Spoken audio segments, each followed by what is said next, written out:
You know, they say that spring is in the air and change is coming to the world of college football, especially when it comes to the spring practice window. But change is also coming to my life because if you haven't noticed, I'm not sitting in front of my bathroom anymore. Nope. Guys, I am in my new office and there's a lot of things that I have to do. So, welcome on into Sunday Funday. It's Cole Thompson here. We have a jam packed but shortened show for you today. I know I missed last week. I was finalizing everything that was going on with my house, so I had to make sure that I gave you the content today before I continue to go about it. Hopefully the internet stays together long enough so we can have a conversation. 20-30 minutes. It's going to be a shortened show, but I want to give you guys the great content that you deserve every single Sunday Funday. So real quickly, make sure that you like the video, hit the ring notification, and of course, subscribe to the channel because we talk college football every single day. It doesn't matter what time, what place, what's going on in the world of the transfer portal, what's going on with spring practices. We want to give you your daily dose of college football content. So hit that subscribe and the ring notification. Download the podcast version of the show wherever you get your podcast listening systems. Follow us on the socials, TikTok, Facebook, Instagram, Twitter at SEC Unfiltered. Follow me at Mr. Cole Thompson. That way the conversation keeps on going. And check out all of our great work found at secunfiltered.com. This episode, as always, is fueled by the fine folks at FANDUEL. Visit FANDUEL.com/SECU to join today and get started with $150 in bonus bets when you win your first $5 bet. So go on, sign up today at FANDUEL.com/SECU. And if I may just toot my own horn, I'm going to put a link down in the bottom of the description. We here at SEC Unfiltered have opened up our NCAA March Madness bracket on ESPN. So if you want to join in the fun, you want to win some money, you want to win some cool prizes, go ahead and sign on up right here. Link in the description down below. Jam-packed show. Jackson Arnold is starting spring practice for Auburn. What are the realistic goals on the Plains for the former five-star quarterback out of Denton Guyer? Who are the top spring freshmen that I am excited to see in the SEC this year? Ole Miss is not getting enough attention, and that's a travesty for maybe actually the good reasons. And I got a question a couple nights ago for the Thursday mailbag show on Overtime Drive that I didn't get to, didn't have time to do it. So want to make sure I put in some time and emphasis today. Jackson Arnold is starting fresh down on the Plains of Auburn for 2025. He's going to have an opportunity to prove to not just himself, but to the entire world of college football that last season was an outlier. And when he was in Oklahoma, there was a lot of things that went wrong. Let's start off with the fact that he had a really underwhelming performance in the Alamo Bowl against Arizona. Then there was speculation coming out of spring practice that he was still throwing into double coverage, making really bad reads, not finalizing that kind of good small details when it comes to the quarterback play. And then he balls on out against Temple, and we all say, well, this is the version of Jackson Arnold that we were expected to see. And then, lo and behold, everything went kaput. They finished 6-6 on the regular season. They finished 6-7 with a loss to Navy in the bowl game. And Jackson Arnold had already said at that point, I'm out of here. I'm starting fresh, resetting my career. Hello, Hugh Freeze. I am hopefully the savior on the Plains. Now, I'm going to say something very controversial to a lot of Oklahoma fans that don't want to believe this. Jackson Arnold was not the epitome of the faults last season in Norman. In fact, I would say he is probably 10% of what went wrong offensively. Number one, they had the single worst offensive line in college football when it came to FBS metrics. They gave up the most sacks among Power 4 teams. They couldn't run the ball to save their lives. Wide receivers were dropping left and right. You were pushing players that we haven't really seen enough of. Kind of had to go that step forward. And they also had two inconsistent play callers. You fire yourself the trail midway through the season. You bring in a guy like Joe John Finley to work alongside with Kevin Johnson. Neither one can really get their foot off the wagon. They had no help at wide receiver, no help in the run game. And then Jackson Arnold's confidence was also shot throughout the process. Remember, comes on in, first SEC game, midway through, he gets benched. Told, no, we're going to go with that Hawkins kid. And then Hawkins ends up playing kind of underwhelming for most of the time that he was in the starting lineup. And they go back to him when he could have saved the rest of his eligibility and had a redshirt year and it would have gone against him. So instead, he ends up doing what's right for the team. So now he's going down to Auburn. What are the realistic expectations at Auburn? Well, number one, he's going to have the best wide receiver system that he has ever worked with in his entire life. You have a Cam Coleman that is ready to break on out and potentially have his first 1,000-yard season on the Plains since Y2K. You have Malcolm Simmons and Perry Thompson, two very quality number 2 receivers. And if that wasn't enough, they went out and they added in probably the best playmaker that was on the market in Eric Singleton from Georgia Tech. You talk to people in the industry, they love the kid. More importantly, they love the fit for Hugh Freeze's offense. The other thing that's really important is that Hugh Freeze's offense, I think, is going to cater a lot to the strengths of what Jackson Arnold has. Do you guys remember the game against Alabama where he was basically turning into Jalen Milroe? He rushed for, what was it, 131 yards, 5.2 yards a play, 6 runs of over 15 yards or more. Well, the mobility factor is something that is a staple for Hugh Freeze in the quarterback position, whether it was with Malik Willis, whether it was with Caden Salter, whether it was even with Peyton Thorne at times. The mobility is an asset. So he's going to be able to work in, I think, a more team-friendly system that better fits his goals. And the offensive line is better. Whether you want to hear it or not, Oklahoma fans that are watching this video, which, by the way, thank you so much. You might as well just hit subscribe and like the video real quickly. The offensive line was a turnstile last year down in Norman. That doesn't mean it will be this year. In fact, I have a lot of high hopes for what's changing for Bill Beatonbow's roster, but last season, far from it. So what do I want to see from Jackson Arnold? And what are the realistic expectations? Well, if you're looking at record-wise, it's all based off of the personnel around him and the supporting cast defensively. But I think an 8-4 season is likely. I think if everything goes according to plan in year 3 for Hugh Freeze, 8-4, 9-3 is not off the table. Starts off early with the game against Baylor out in Waco, McLean Stadium. Sawyer Robertson was one of the hottest quarterbacks in college football, not just the Big 12 last year. So we're going to be able to find out, can a Big 12 quarterback hang alongside with the Jackson Arnold, who at this point, we knew he was going to the Big 12 initially when he signed on the dotted line to play for Oklahoma. Is that more of his tempo? Is that more of his fit? The other thing is, I think that you got to look at the other pieces around him. You got to look at the run game. No more Jarquez Hunter. Multiple defensive starters, especially in the secondary, are gone. You got some younger players that saw meaningful reps last year. Can they continue to grow? But what are my goals for Jackson Arnold this year? I'll give you just 2.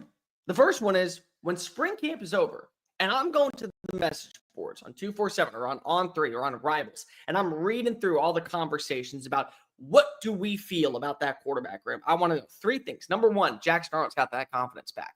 Because if you watched him when he was coming out of high school in Denton Guyer, a prominent part of the Dallas area, carried himself with some swagger, some moxie, definitely was attentive. Guy won Elite 11 out in California. People knew that he was going to be a standout in the making if you just put the right pieces around him. So does he have the right pieces, and does he have that confidence to be able to call it audible on 3rd down, find a Cam Coleman 40 yards down the field?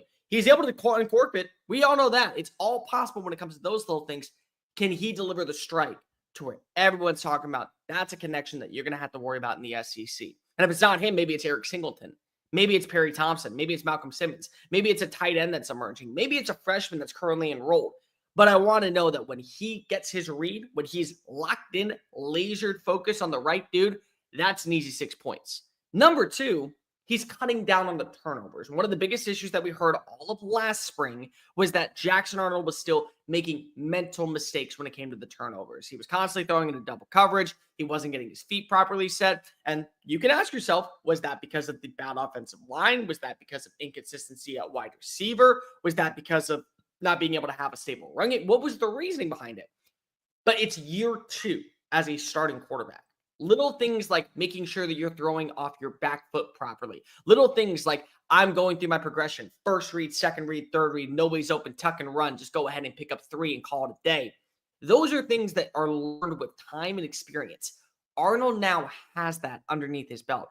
Arnold now has those type of, I would say, moments throughout his career to where he can easily feel like, yep, I'm going to go ahead and take the ball. I know what's the proper read. I know how to set myself up to where a turnover actually is turning into something that is tenacious, something that's positive. And the third thing is, I want to hear that Jackson Arnold is better than everybody there. They brought in Ashton Daniels, the quarterback from Stanford. They also landed Deuce Knight, the 4-star. And I believe that Deuce Knight's the future. If you want to ask me straight up, who do I think that Hugh Freeze is betting his career on the Plains with more? It's easily Deuce Knight. It's not a kid that was supposed to go to Oklahoma and be the solution and the savior for Brent Venables. No, it's the kid that was handpicked that initially went to Notre Dame. But that's the future. 2 or 3 years from now, I want to hear about how Deuce Knight is leading Auburn into an Iron Bowl with a potential shot to go to the SEC championship. But I don't want to hear that in 2025. No, I want to hear that Jackson Arnold is not only the best quarterback in the room, it's by a long shot. This is a kid that carries himself with swagger. This is a kid that carries himself with poise, consistency, and he also is not afraid to go ahead and embrace the competition. Nothing is earned in the SEC, and especially in a place like Auburn, where you have to kind of set the standard for yourself every single year because nobody knows what the actual expectations are every single offseason. Think about Auburn for a minute. One year they go 4-8, the next year they win a national championship. That's just been the norm on the Plains for years of our lifetime. And so you have to hit reset. And maybe that reset comes with Jackson Arnold losing the job next year, but this year, going into summer workouts, going into SEC media days, all the message boards are salivating. Hey, don't look now. Jackson Arnold, Perry Thompson, underrated combo in the SEC. Hey, don't look now. We got two great runners in our backfield. We got Damari also. We know what he can do as number 0, but we got a quarterback that also isn't going to turn the ball over the way that Peyton Thorne was. If you do those little things, in my opinion, that's a winning offseason for Jackson Arnold. That's a winning offseason for Auburn to set the tone going into a monumental year 3 for Hugh Freeze. Let me put it this way.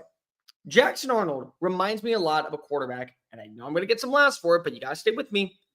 DJ Uiagalelei. Now, why am I saying DJU? Because if you look at DJU's stats, not that great when he was at Clemson, but then he goes to Oregon State. And at Oregon State, he has one of his better years, 21 touchdowns, 7 interceptions, a passer rating that was a career high of 148. He also was able to score a couple of touchdowns, 6 rushing scores, and he got some prominent wins underneath his belt when he was with the Beavers. And then he goes to Florida State, and things go kaput, but that's not the point. The point is he hit reset on his career from playing at an established program that had dubbed him the next big name in college football. A lot of people, including yours truly, dubbed Jackson Arnold the next big name in college football. I called him the next big thing in the SEC. If I can get that version, a guy that can throw for 3,200 yards, 25 touchdowns, 6 interceptions. He's giving me 7 touchdowns on the ground. He's getting me wins early on in the year to where we're starting out potentially 4-0. We march on into McLean Stadium, and that's a victory. And nobody's going to question us. Then we play back-to-back non-con games. Then we go play at Oklahoma. And now we're starting off 4-0 before we start our 3-game stretch against Texas A&M on the road, Georgia, and Missouri, all of which, in my opinion, could be winnable games too. You start playing with that confidence, that's a good sign. I'm not worried about Jackson Arnold. I'm not at all.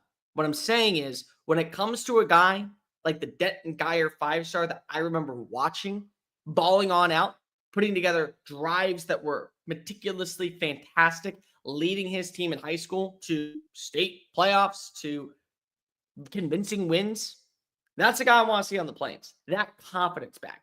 Because once you get confidence, I don't know what to tell you guys. If you know anything about confidence, it takes one moment and then you're off to the races and nobody can drag you down. Everyone can try to. The message boards can do it. The fans on Twitter that love to go ahead and never talk to you in person, but they'll tweet away with their fat thumbs, they love to put you down. But when you get that confidence, it's very hard to stop. I think Jackson Arnold can absolutely do that in 2025 down on the Plains. But it starts with a really solid spring. Okay, let's pay some bills real fast. If you like this video, here's the other thing you're going to like. FanDuel, because when the game tips off, the NBA action is just beginning at FanDuel, America's #1 sportsbook. FanDuel is your home for live betting. So even if you miss the first few minutes of a game or you want to begin a fourth quarter comeback, you can do so by making your picks from the first whistle until the final buzzer. Plus, you can even combine your live bets to same-game parlays for a shot at a bigger payout. However you want, now is the perfect time to join. And if you haven't joined FanDuel already, number one, what are you doing? But new customers can get started with $150 in bonus bets when you play your first $5 bet. Just visit FanDuel.com/SECU to join today. FanDuel.com/SECU for your shot at $150 in bonus bets. Make every moment more with FanDuel, the official sports betting partner of the NBA. Disclaimer: must be 21 and present in select states. For Kansas in affiliation with Kansas Star Casino, or 18 plus in DC. First online real wager money only. First deposit is required. Bonus issued with non-withdrawable bonus bets, which expires 7 days after receipt. Restrictions apply. See terms at sportsbook.fanduel.com. Gambling problem? Call 1-800-GAMBLER or visit FanDuel.com/RG. Call 1-888-789-7777 or visit cccp.org/chat in Connecticut or visit mdgamblinghelp.org in Maryland. Hope is here. Call Gambling Helpline MA.org or call 800-327-3050 for 24/7 support in Massachusetts or call 1-877-8-HOPE-NY or text HOPE-NY in New York. All right. What should I put in my office, by the way? I'm asking you guys, if you're watching this on the replay, if you're watching this on Facebook, or you're watching this on YouTube, what should I put in my office around me? I want to make this as much as a sports knock ever. I got a new camera that's coming on in. We're going to start using that, probably not in the overtime drive tomorrow, but the overtime drive on Thursday. So going to look completely different, going to have a more 180 view of the room. So give me some advice. By the way, does the lighting look really well? Still trying to play with that. Spring football's underway. We have spring practices that are about to begin, and some have already started out in Lexington, out in Norman, out in even Auburn. So who are the freshmen that I'm excited to see? Because at the end of the day, some freshmen may be the reason why your team enters week 1 with a number attached to their name, with preseason expectations to get to 10 wins and maybe even make the college football playoff. I'll tell you one right off the bat, David Sanders, 5-star offensive tackle from Charlotte, North Carolina, going to Tennessee. I want to see what he looks like. You want to know why I want to see what he looks like?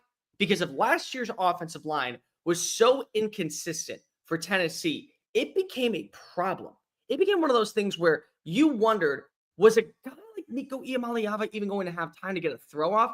And by the way, Nico has his own faults. I'm not going to sit here and sugarcoat it, but it felt like how many times he was running for his life, trying to put himself in a position where he could actually make off a throw. And then, of course, you saw the wide receivers shot the passes. Enter David Sanders, 6'5", phenomenal footwork. People have raved about his pedigree, about what his potential is. He's going to have an opportunity to win the starting right tackle job next to Lance Hurd. If you have two bookends, and let's just say Lance Hurd gets better, you have two bookends with this schedule, with a quarterback taking the next step forward, with hopefully guys like Braylon Staley and guys like Mike Matthews, all adding more validity to the wide receiver room. How do you not feel like at that moment, Tennessee is right back in the saddle? So many people are selling stock on Tennessee. I won't do that to Rocky Top. I think the Volunteers, with their pedigree, with what you could expect from year 2 of Nico, with what they have in the running game, what they have on the defensive line returning for Tim Banks, this should be a team that we at least talk about as maybe not a favorite to win the SEC, but certainly 10-2. And guess what? 10-2 last year, got into the playoffs. What would make me think otherwise here? Michael Fasusi is another one that I want to talk about. Fasusi's coming on into Oklahoma. You do realize that Oklahoma had the single worst offensive line in college football last year, at least for my money. It was definitely the worst in the SEC. Nobody could argue with you on that. They landed a quarterback in John Mateer and offense coordinator in Ben Arbuckle to be the reason why this team turns the corner in a crucial offseason for Brett Venables. They got to make sure they have the right tackles. They got to make sure they have the right protection. I get it. Mateer's a mobile guy. Mateer plays a lot like Johnny Manziel, but he carries himself actually more like Baker Mayfield, that swagger that you want out in Norman that fits the culture and the identity of winning programs. You got that quarterback. But every quarterback needs a front line that is going to keep him upright. Fasusi has an opportunity to be that guy.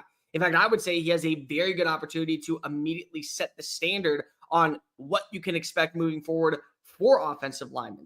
Yes, you have Logan Howland coming on back in. I thought he played decent down the stretch, and you also added in Derek Simmons from Western Carolina. But Fasusi will have an opportunity to at least compete for that starting job on either side of the line. And at worst, if he's a rotational piece, well, guess what?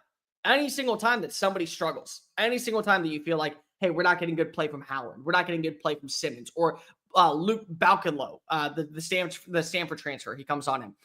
They're not living up to the expectations that we need. Fasusi, go on in. It's your time to get this job. And he might not give it back. In fact, if he's so caught up in what Ben Arbuckle needs to run, they may have to find a hole for him. They did this in the NFL all the time. Laramie Tunsil was one. Got drafted by the Miami Dolphins, wasn't ever a guard. He played guard for a year because they said, we cannot leave this kid sitting on the bench for a year. So maybe that's what they got to do with Fasusi. Got to talk about the quarterback position. Naturally, it's Keelan Russell down in Alabama.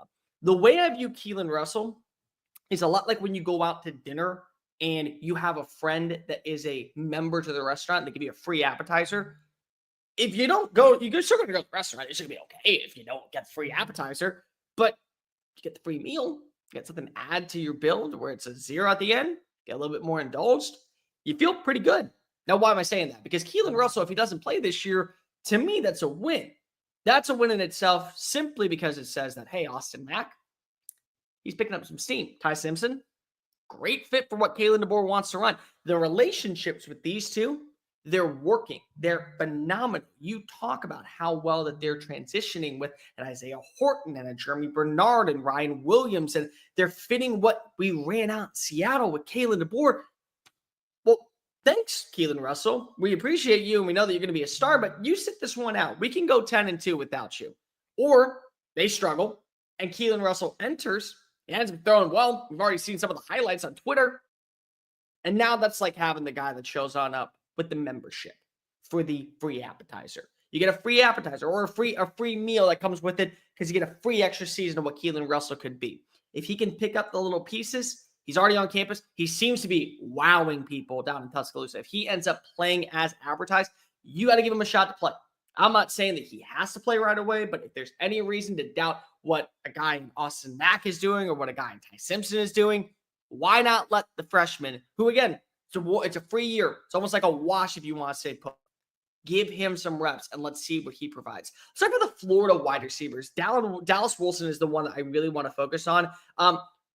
Last season, it felt like that Florida didn't have really any consistency at that spot. Like, yeah, you had Aiden Mizell. I thought that he was a really, really, really good fit by the end of the season. But you lost Eugene Wilson for most of the year.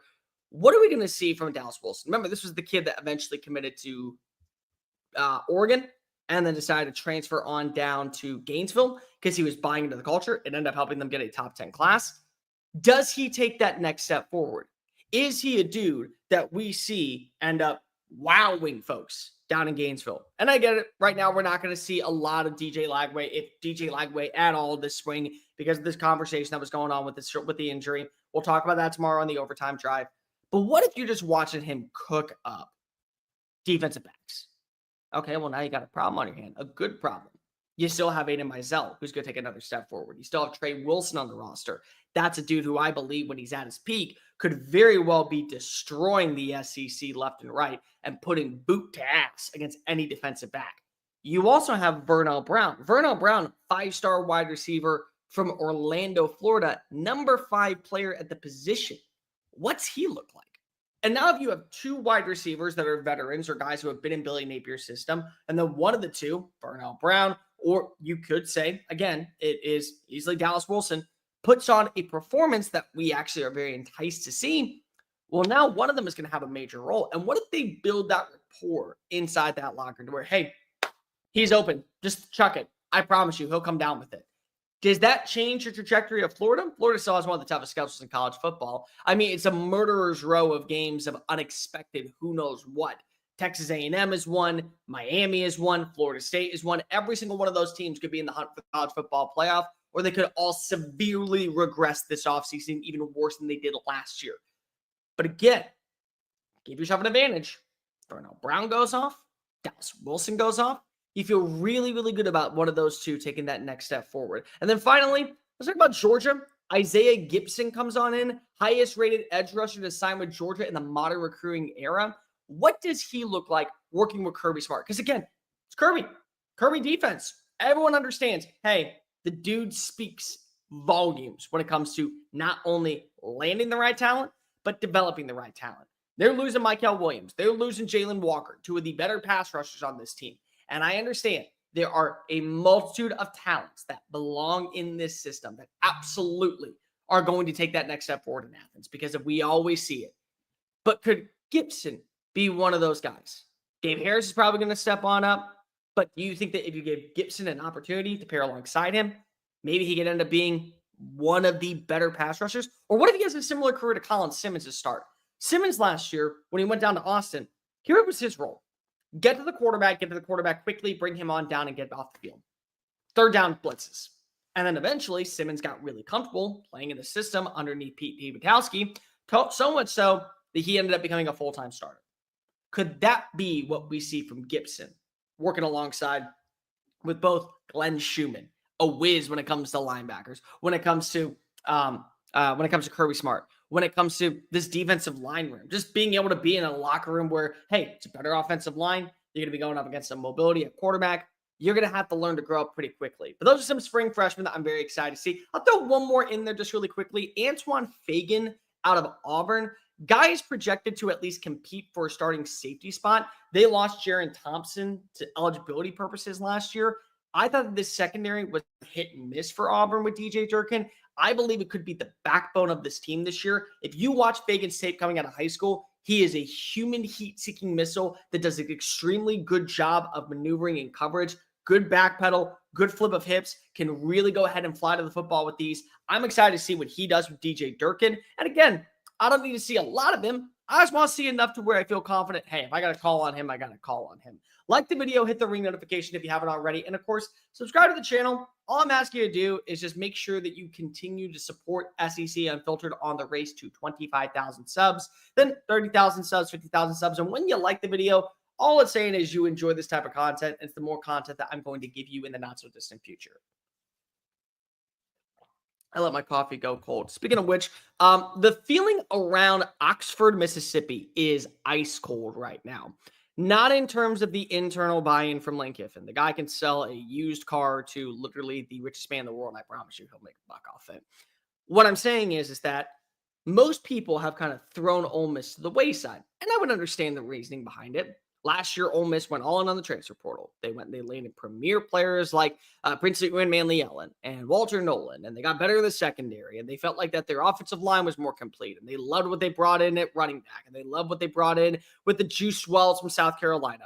And they proceeded to go 10-3, which, again, is a pretty good record for Ole Miss's standards.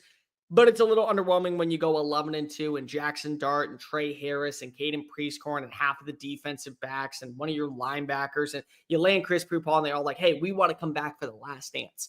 And then you look at the schedule and you say to yourself, well, where did they lose? Because, you know, if they lost to Georgia, that would make sense. No, beat Georgia by 19 points. They lost to, maybe in Alabama. Alabama wasn't on the schedule this year.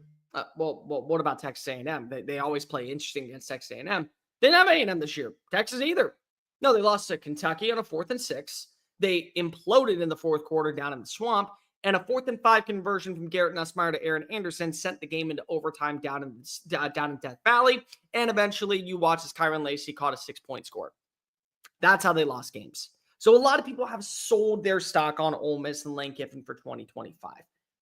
Here's the problem, ladies and gentlemen. Have you learned nothing about the world of college football? When we expect Lane Kiffin to do something, he doesn't.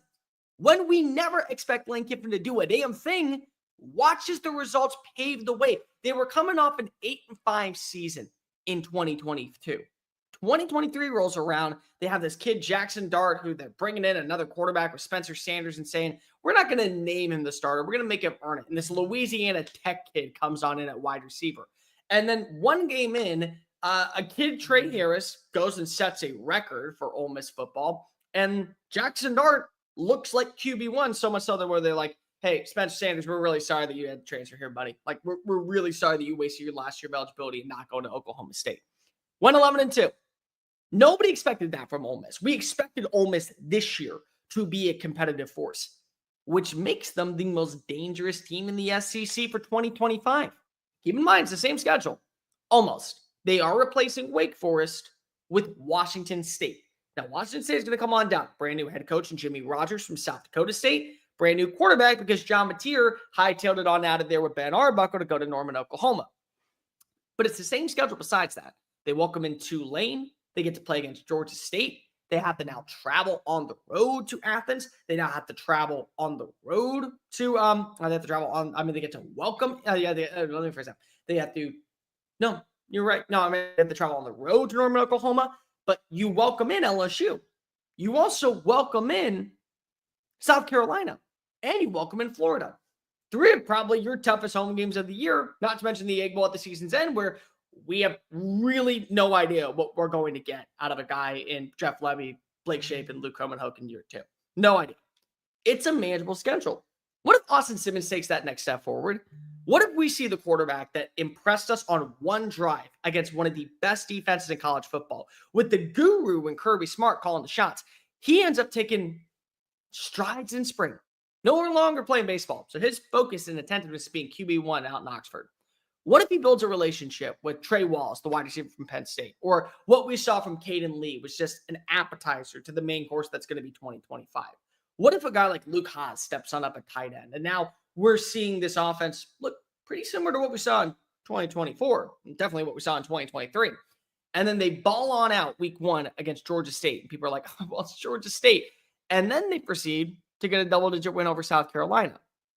Or they get a double-digit win over Oklahoma. Or they're able to at least make it a 4-quarter battle when they go in between the hedges to take on Georgia. It's all because of Austin Simmons is now playing quarterback. Simmons is good. I don't know if you haven't seen enough of his tape from high school. Kid's a stud. Now it's all about, hey, can I master the little things? Because I know the playbook left and right. You asked me to come on in to play against one of the best teams in college football, and I handled that like a surgeon. Swiss, clean, strike, in, out, done. What if I can take that next step forward? What if I can be that next point of emphasis? What if the defense can still be good? Yeah, they're going to lose some players like Prince and Manley Ellen and definitely Walter Nolan. That's going to affect your pass rush. Doesn't mean it's going to affect your team. You still landed some pretty good linebackers in the transfer portal. You came off of having the highest ranked recruiting class underneath Lane Kiffin in program history. You still have some veterans in the secondary, and you've rebuilt a secondary. What if that's fine? What if that's enough? And maybe you don't end up having the number 2 run defense in the country or the number 15 total defense in the country, and you're not top 10 in pass rush win rate, and you're not top 5 in sacks, but you're still putting together really good drives. You're still finishing top 25. You're still a top 30 defense overall. Your 57th ranked pass defense ends up being 52nd once again. You don't think with that schedule, you get the right quarterback play? You get solid running game with Keywan Lacey, a fully healthy Logan Diggs from LSU, now as RB1, the guy who I always envisioned to be the best back that Lane Kiffin had last season at his full capacity. And then you start gaining momentum, and 1 win turns into 3, and 3 wins turns into 5. And now we're going down the stretch, and we got games against South Carolina, Oklahoma, the Citadel, Florida, and Mississippi State. And you say to yourself, well, we beat LSU. We beat Arkansas. We put boot to ass against Kentucky and Georgia State. And Tulane didn't stand a chance against us. Washington State didn't. Yeah, we dropped a game against Georgia. Who doesn't do that from time to time? Who doesn't fall victim to Kirby Smart in his own household? All we got to do is just win out. We can lose 1 game. We can lose to Oklahoma on the road. We can lose if we had to Mississippi State. Be embarrassing, but we could. But we'll be fine with South Carolina. Handle business against Citadel. Put boot to ass against Florida. Right back in the running. It's mind-boggling how few people actually pay attention to a guy like Lane Kiffin in years where you expect him to do the unexpected. Because it happens all the time. Nobody expected Lane Kiffin in his 3rd season or 2nd season to take them to their first 10-win regular season campaign in program history. Never thought that was a possibility. Ever. Did so. Made it work. Matt Corral, legend, down in Oxford. 2 years later, they have a quarterback. Everyone's saying, oh, may lose the starting job by week 2. Ends up becoming one of the greatest single-season passing records we have seen out in the program. They find a legit number 1 weapon who probably should have gone for over 1,000 yards if not for an injury that sidelined him. They still are good on the ground, and they beat James Franklin in the Peach Bowl. Nobody expected that. So who's to say that that can't happen again? Who's to say that in an offseason where you're losing all the talent that you brought in and you paid a lot of money in NIL, and people are saying, well, we had the same schedule last year. Look at what we did, that Lane Kiffin doesn't channel that in and just say, they don't believe in you. Nobody does. Congratulations. You okay with that? And then eventually he just goes ahead and goes on a warpath. I'm telling you, you look at FanDuel odds right now, 8.5 wins is the total. 7.5 wins is the total for Ole Miss in 2025. I would hammer the over, and I would hammer it, not even have a second thought about it. I may take my entire house mortgage that I have right now and throw it on Ole Miss to not only win 8 games, but make the college football playoff. They're that dangerous. Something about Ole Miss. Lane Kiffin, in a year where no one has expectations, it comes, it sneaks up on you, and then you have to all look back and say, where did we think that was going to happen? Cole Thompson told you that. We got over 500 people watching right now. If you could, just like the video, hit the ring notification, and subscribe to the channel. That way you don't miss out on any content that we do here on SEC Unfiltered. If you haven't already signed on up, make sure that you join the SEC Unfiltered Bracket Challenge that we're doing on ESPN. I'll drop a link in the description down below. That way you can go ahead and join in the action. Play against Chris, Dave, me, Harrison, and if you win, who knows? You may be able to go on the show with us one day. Overtime Drive is coming on tomorrow, so don't make sure that you forget about that. 7 p.m. Dave and I got a ton of content worked up for you. I did have one thing I want to close the show out with. It was a question for the mailbag that I didn't get time to answer, and it was from Morgan. he or she, they ask, should I be worried about Kentucky football moving forward? It was nice to be considered a team that at least knew they were going to a bowl game, but now it feels like the change is inevitable. Mark Stoops is going to be on the hot seat, and we're going to have to find somebody new who won't buy into the same type of culture. Well, this is a monumental year, I think, out in Lexington, because if you're not entirely wrong, Morgan, you're not. Let's start off with the fact that last season, many people thought that with the addition of Brock Vandagriff, with the addition of Pop Johnson, with their schedule, and especially with some veteran talent at wide receiver, Dane Key, Barry and Brown, you bring in Jamori Macklin, this should have been an 8-win team. And they nearly beat Georgia, but decided, hey, we're going to punt it instead with 4th down. It was a terrible decision. Beat Ole Miss, and they took a detour driving on back to Lexington to some strip club or some buffet and never found their way back into this building. Never won another SEC game, only won one other game the rest of the year against FCS Murray State. So my inclination is, and my inclination has been this way for a while, Mark Stoops, when he took the job at Texas A&M, it ruffled some feathers internally. Now, not with Mitch Barnhart, not with the organization, not with people who actually know, hey, Mark Stoops has done a lot for this program in so many ways that we never thought were possible. But the locker room, well, you're leaving us to go to another that has only had one 10-win season since joining the SEC. We've had 2 in the last 6 years. You're joining a program that, yeah, it comes with a lot of money, but it doesn't come with a lot of expectations. The expectations are very huge, but the results don't speak the way. We do more with less, and you're also getting paid a handsomely enough amount to be a coach that we believe can take us just to what we expect. 8-4, 9-3 every once in a while, and maybe even 10-2, or at least 6-6. So the buy-in wasn't there last year. I think that did factor into them losing out in the SEC after the Ole Miss game. I think it did factor into them not having a great overall offensive identity. I think that portaling in an offensive line instead of developing it the way that Texas does and Georgia does and LSU does and Alabama does is something that hurt this team. And so now they're trying to fix those mistakes this offseason before they become a lost train in the world of the SEC. Their schedule, it's not easy. Not going to try and sugarcoat it. But if you get decent play from Zach Calzada, or if Zach Calzada serves as the backup to Cutter Moley, you still have a good running game with Jamarian Wilcox. You still feel good about the wide receiver room with some young guys like with some veterans that come on in like Kendrick Law from Alabama, Troy Stiletto from Clemson, True Edwards from Louisiana Tech. Maybe you end up going to a bowl game, and that might be enough. But if not, I don't think a guy like Mark Stoops is on the hot seat in terms of him getting fired. The buyout, I think, is just too ludicrous to where Kentucky wants to pay it. I think they're just going to have to start realizing what the actual expectations are. Kind of what Arkansas is doing right now with Sam Pittman. He's on the hot seat in terms of he may or may not retire at the end of the season, but still, he's somebody that I think they realize we've hit our ceiling with him. At best, we're getting 8 wins. At worst, we're going 4-8. That might be the way that Kentucky starts to act. The problem is that when Kentucky starts to act that way, they don't put together quality seasons and they don't end up putting together at least somewhat of a fight in games, people are going to say that's a program that's lost. That's a program that will be challenging to rebuild. And in the world of college football, where the playoffs are expanding to 12 teams, and so you'll be at 14 and then 16. If you think that we're stopping at 16, I hate to be the bearer of bad news. You also think that the regular season is still going to have meaning in 2035. It won't. Eventually, they're going to look at Kentucky and say, that's not a job that I want to go to when I can easily make the playoff in the ACC. I can go to Big 12, and guess what? I can probably win and get a better matchup in that first round. I can go and stay at my G5 program like Tulane or Boise State, or you could throw in UNLV. And I believe at this point, I'm in a really good spot. I don't have to worry about my status every year because the SEC has not changed its expectations. So I think it's a big year. I do. I like some of the portal additions. I love what they brought in terms of McKees Grace, the South Dakota transfer. He was the FCS Defensive Player of the Year. I think that they did a really good job of backpedaling in some names for the defensive line to replace Deion Walker, like David Gustav from Washington State, the Wyoming kid. I think the offensive line is still a question mark because I know what the big blue wall is supposed to be. I also know that you can't just transfer in 4 dudes and say, here, make it work in an offseason and we'll be set. Everything will be fine. I know that's not possible. but I still have hope that this could be a year where at least bowl eligibility is in conversation.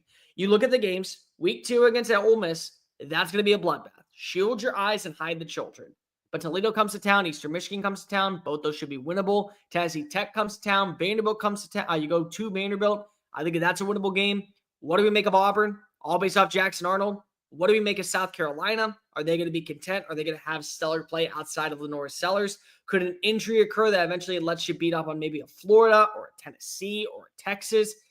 I think the goal is 6-6. You get to 6-6, in my opinion, that's enough to say that, hey, the dark times in Lexington are on their way, but the wind kind of shifted them a little bit to the left. You got about another 2 years to finalize this so they have a sunny cloud for you moving forward. But if they go 3-9, they don't win a conference game, which is possible. They lose or play close to Toledo, which is possible. They allow Eastern Michigan to hang around too close for comfort, which I don't think is possible, but still, never going to say never. It may be the beginning of the end, what we knew about Kentucky football. Mark Stoops is going to go down as a legend out in Lexington. He's the all-time winningest coach in program history. You're going to have some players that I think still want to stay close to the state, so you'll land 4 stars every transfer portal cycle, and it's the SEC, so you'll get that no matter what. But the goals of being, hey, that dark horse, like, if things go our way, we can make a college football playoff. If things start transpiring the way that we see fit, we can at least be in every single game. That might be over. That truly might. And I think that we're going to have a pretty good inclination about what this team is and what this team can be by the time that we get to week 3 of the college football season, which feels really bad to say, but you're going to piss off Lane Kiffin's team that honestly probably should have been in the college football playoff and maybe would have been the most dangerous team in the college football playoff, come to your backyard and want to deliver dominance against you. You may have a pretty good answer about what direction Kentucky football is going in. That's going to do it for us on Sunday Funday. I have a ton of things I got to do around the house. I will be back tomorrow on Overtime Drive, 7 p.m., 8 p.m. Eastern, 7 p.m. Central. So make sure you go ahead and check that out. We have a fun show. We're going to drop the mailbag on Thursday if you haven't already done that. Like, review, hit subscribe. If you haven't already, we have over 600 people watching. Takes 2 seconds. Hit the ring notification. That way you know when we go live. We go live every Sunday at 10:30. We go live on Mondays for the wind-up and for the overtime drive. We go live for the overtime reactions, for everything that goes on in college basketball. That's pretty big this week. Tournament starts in Nashville. So make sure you hit that ring notification. We're not going to spam you. We just want you to be able to watch the show. And tell 2 people, hey, make sure you check out SEC Unfiltered. They're on the rise. They're on the race to 20,000, 25,000 subs. We would love for you to be a part of this college football community, college sports community where, honestly, everything goes. Now it's like talking sports. If you can't tell, I'm very excited that we have spring football back. Well, more spring intel tomorrow on the show. But I am Cole Thompson. Make sure that you have a blessed Sunday. Have a good start to your week. And remember, you only live once. Who cares? Don't do anything stupid. Peace.